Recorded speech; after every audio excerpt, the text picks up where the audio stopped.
friends to join us. Per usual, if you're joining us now, please let us know you're with us. You can put your name in the chat.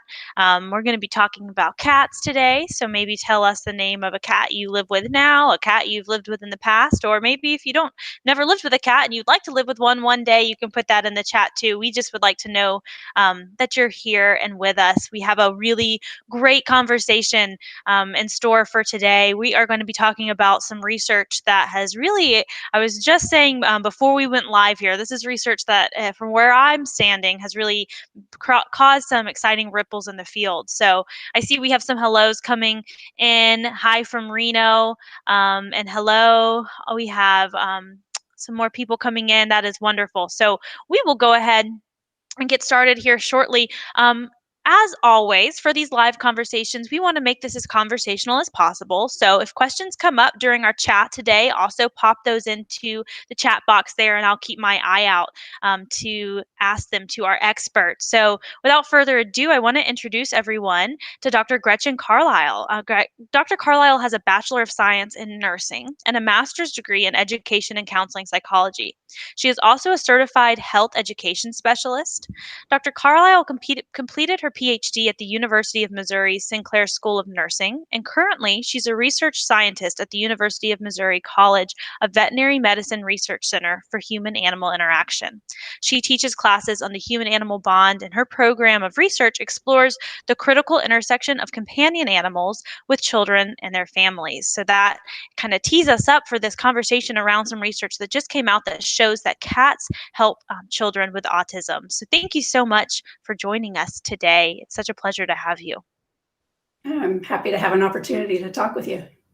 Absolutely. Well, we would love to just first know, anytime I'm on the phone or on one of these conversations with someone who does what you do for a living, I have to hear, how did you become interested in this line of work?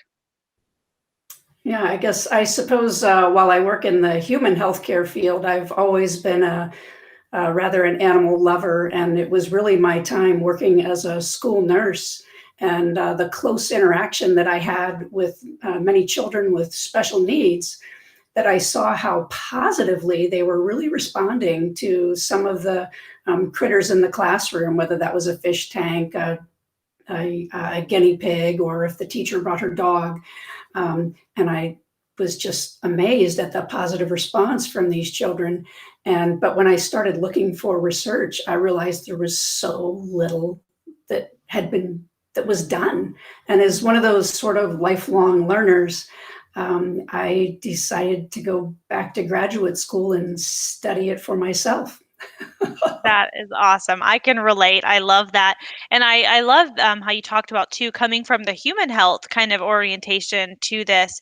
As we start to serve AAI professionals at Pet Partners, we're seeing more and more of that, of people who are really originally driven to go and meet a need for human health services, but then find that there's just this avenue available to us in the way that we connect with animals that is certainly worth further exploration. So you recently published, I guess, a series of publications from a research project. Can you just talk to our viewers about the research project that has recently been published? Sure. My research really centers around families with children with autism and looking at pets in those families. But I had rather focused on dogs initially. And the real, inspiration for our feline friends study was at the point in time where I was interviewing a parent, and she told me that her son had a wonderful relationship with their cat, but their family was thinking about getting a dog because they knew a dog would be better. And I thought, we don't know that at all. There's no research that shows that, but here was a mother trying to do the best thing for her child, but she didn't have any information. All she was hearing about in the research focused on dogs. And so that really set me thinking that and looking, and I realized there was so little that we knew about cats. And I realized that we needed research in this area.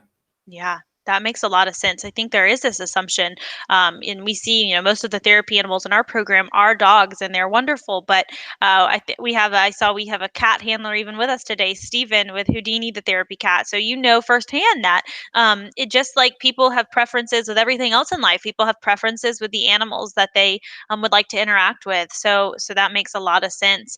Can you give us an overview of the research design? I know we're kind of not all researchers joining us, so we promise not to bore you, viewers. This is fun stuff for us researchers, but just in general terms, what was the overview of the project?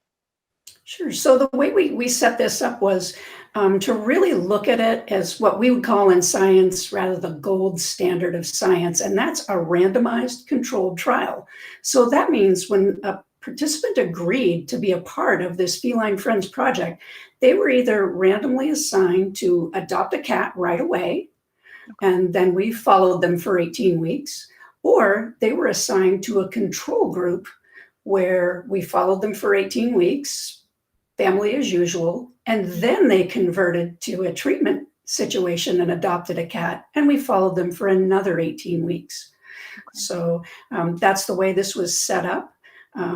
Once families were in the treatment group, they had an opportunity to select a cat that had been screened by us for possible adoption. All the families agreed to permanent adoption of the cats. This was never a situation where we just give them a cat and take it away. Right. They all agreed to permanently adopt these cats. And then we went into their homes and we measured things like the children's social skills and their anxiety through surveys of the parents. We also measured bonding through surveys of the parents. And then we did some measures with the cats as well. And so that's the way the study was set up. Wow, that is huge, and that is something that the field really needs. That whole the randomization that you talked about. I know in the therapy animal world, there's conversations often about, well, if we're studying this intervention that we believe is helpful for people, how can we do that? How can we say some people will not get the intervention? So the idea of having it on a delay is just really brilliant, and something I hope to see adopted in more studies. Just on human-animal interaction in general. That is awesome. So you have this great research design, got to follow some families for a pretty long period of time, after that initial couple of weeks of excitement, even of adopting an animal and through the transition period. So, what were some of the main findings that you came across in this study? Yeah, that's really why we wanted to follow them for up to 18 weeks. We know that transitions and change can be particularly challenging for children with autism. So we wanted to be able to give them time to see, if they needed an adjustment. So one of the things that we thought we might see the adjustment of was the bonding. And so we looked at the parents' bonds, we measured the parents' bonds with the cat as well as the children. And we thought we'd see this progression, but it turned out that at that very first visit, 2 to 3 days after the adoption of the cat, they rated themselves as a very strong bond with their new cat. And it Wow. really stayed the same over time. Okay. Wow. So, yeah, that was one of the interesting findings. Uh-huh. For the children, people will note that one of the most challenging things for an individual with autism is communication. Mhm. So that really can be difficult. So it's one of the things that in any adjunctive therapy with children with autism, they're often looking at social skills and what kind of difference might there be in social skills. And so we measured that. And the one difference that really stood out as significant was that the children had an increase in empathy over time. Wow. And this has been a marker that's been a little difficult to move the Yeah. needle on for some children. So we find that very, very important, very striking. Yes, absolutely. That is huge. Those are such promising findings, and you didn't just again focus on the impact on the people in this study, and on even just on the children. You looked at the whole family unit, but I love too in reading about what you did, how throughout all of this you still managed to focus so much on the welfare and well-being of the cats. So I'm wondering if you can tell our audience a little bit more about how that showed up in your study. Sure. Well, I think this will be a little bit related to that before we get to the cat Yeah. side. One of the other measures in this social skills rating scale that we used looks at problem behaviors. And these are things like inattention, Yeah. bullying, and externalizing. Externalizing or would be more like a tantrum type Okay. behaviors. And so we were concerned that these could all be behaviors that would be problematic for a cat Mm. in the home. So it was important for us to measure that. And we actually found a significant decrease in all three of those areas over time after the adoption of the cat. Wow. So, Wow. decrease in bullying, decrease in hyperactivity and attention, and decrease in externalizing behaviors for the children. So those were really Wow. important, and they may have played a role in, some of the positive outcomes that we saw. Certainly, that the children were able to modify their behavior over Right. time after the adoption of the cat. Wow. That is phenomenal. And it's something too, that I can imagine a lot of times, and what no matter what family it is, when there's children involved, we're always looking for solutions, for ways to encourage positive behaviors. And so for something that we oftentimes say at Pet Partners, that we know the human animal bond is powerful, but we don't always have words for it. We often hear parents say there's just something about watching my child with an animal, but to see these really objective outcomes and these differences. That's incredible. Yeah, one of the things I think that's was possibly really nice for the parents. If you ask a parent of a typically developing child, why did you adopt a pet into your family? And one of their top answers will usually be, I want my child to learn responsibility. Hmm. And so that was certainly one of the things that we heard over and over again from parents in this particular study, Yeah. was that the children were really taking responsibility for this new cat. They knew the cat was for them. They were feeding the cat, they were watering the cat, and being responsible for playing with the cat. Hmm. That is great. It makes me think of how, I've even said for adults over this past year, there's something to be said about that caretaking and about giving you a motivation and a reason to engage in these activities. I know for me, when this whole COVID madness started, I thought, thank goodness I have animals that I have to wake up and feed and water and play with, or else I might just lose all sense of time. So I can certainly relate to those findings, and to see that it got captured in this research is really great. Yeah. So, one of the things that might have really helped us with the match was that I mentioned earlier that all the cats were pre-selected for the families. So while the families did have an opportunity to select the cat that they felt was a good match for them, they had to choose from among cats that we had identified as having calm social temperaments. Okay. So the way we did that was we utilized, because we're scientists, we wanted to utilize a validated screening tool. And the tool we used is called the feline temperament profile. Okay. And this is a screening measure. Takes about 20 minutes, and various behavior scenarios that you go through with a cat. And we were looking for those cats that had, as I said, that really calm social temperament. The cats that would possibly be a little more resilient Right. in a family that might be more challenging than some other families. So we believe there probably is a home for every cat, but Right. certainly there are some homes where you just need a little extra screening to help the families objectively find that match. Right. That degree of fit. That is a hugely valuable tool. And whether you're adopting an animal to be a family member, certainly for this audience, when we have people who are looking for therapy animals, having a way to go in and measure temperament. It's always fascinating to me. The last two Facebook Lives, this one and the one before it that I've done, have been focused on cats. And, to see there's so fewer resources out there for people, whether when it comes to cat behavior. So for this to have held up as something that was useful, and that the cats in your study were found to be a good fit for the homes because of that, that can be really important. I'm wondering if you think that, given what you found, that there are findings or applications for that tool that can be used outside of this, research, and outside of even that particular context. Yeah, we'd really hope that others will take, we find, this is just that beginning exploratory type of work. Mhm. And we hope others will see this and go forward and do more research.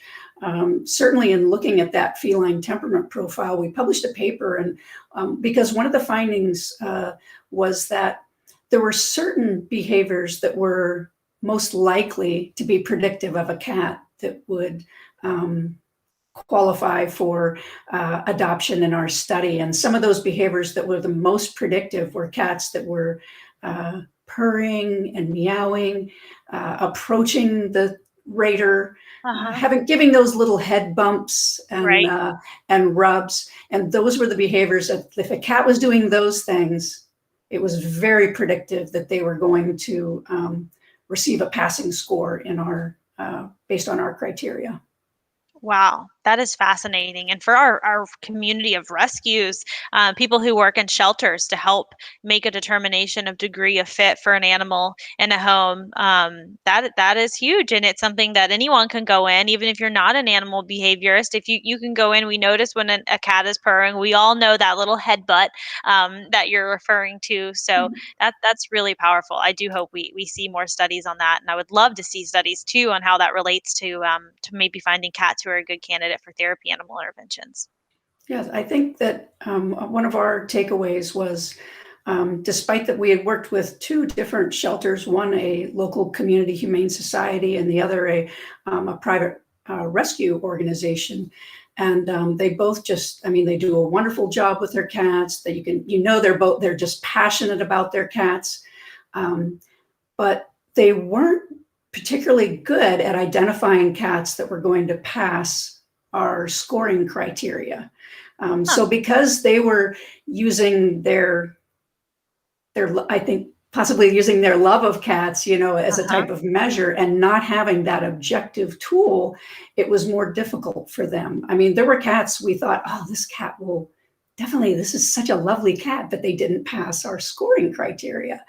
And so um, I really hope that people will go forward and take a look at simple, efficient, objective scoring measures that will help identify cats for these homes that might be a little more challenging. It might be a home with younger children, a home with an older adult Mm-hmm. who just can't tolerate being scratched, Right. with frail skin, or someone who's looking for a cat that would be good at therapy and really just looking for that social, calm temperament. Yeah, absolutely.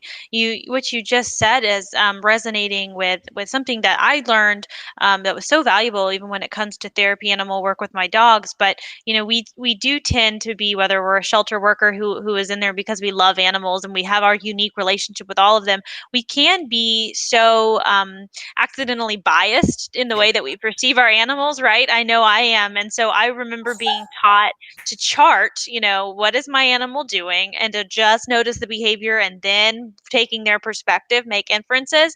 And I heard that in the beginning and thought, this is silly. I'm a trainer. I know my animals. I don't need to do that. And then I did it and I thought, oh my gosh, I've been making some mistakes. So it's true. Anyone watching, if you can make it a practice, even with your own animals, to first track the behavior and then go from there, I think it's really valuable. So that's a great mention that you made today. It certainly was true for me. It's hard to be objective. It is. It's a hard part of our roles and working with our animals. I don't know any other role. When I was a counselor, I thought, man, I have to bring I'm co-working with my family member here. It's a big call, but it's an important one. So I will pause before we start to wrap up and see if any questions are coming in. I know we have a lot of people who will be viewing this later, and so many people can check out the whole research, which we'll make available in the comments, the link to that. But I'm wondering, do you have any? We've talked a little bit about it, but any hopes for future research projects, or even just any way you'd like to see the field in general move that you'd like to kind of leave us with? Yeah, I really think we need more research specifically looking at what people would consider alternative pets, really anything, but a dogs have. Mhm. I'm a dog lover. I'm a dog owner, and certainly their adaptability with man has made them our best friend, right? And so much of the research is centered around them, but I think people benefit from many other types of companion animals, and so I really like to see the research look at those other animals so that people can really feel confident, like the original mother that I Yeah. talked with, who felt she wasn't going to be a good mom if she didn't go out and get that dog, even though they were already having great success with a cat. And so I think sometimes people need that support. And if some animals are identified as more beneficial than others, that might be helpful. Yep, absolutely. And we are so committed to that at Pet Partners and share in that to see research on. We have 9 different species of animals that we register. We would love to see more of that research too. And we have funding available through our partnership with Habry. So if you happen to be a researcher who is checking this out and you have an idea to continue following up on these wonderful ideas that we've talked about today, or even other ideas looking at other species of animals, then we'll put that in the link for you, but that's a great opportunity to check out. I don't see any questions coming in right now, but we are so thankful for your Yeah. time and so Well, thankful for the work you've done for this field. yeah, well, I can't, none of our research would be possible. You mentioned Habry, and we had two funding organizations that made this research possible, and one was Habry, and people can check them out at habry.org. And the other is Every Cat Health Foundation, Okay. and they co-funded this study. And without the financial support of organizations like that, that the research really wouldn't be possible. So we're very grateful for their financial support. Yep, absolutely. And another plug to Habry. We are also certainly biased. We love our friends at Habry. But if you're someone who's looking for even great infographics on research, some summaries of research, do go to Habry.org. Some wonderful resources there. So we share in that gratitude. And again, just thank you so much for taking the time to do this study and taking the time to talk to us about that today. And everyone who is joining us, I hope you have a wonderful afternoon. Thanks for having me.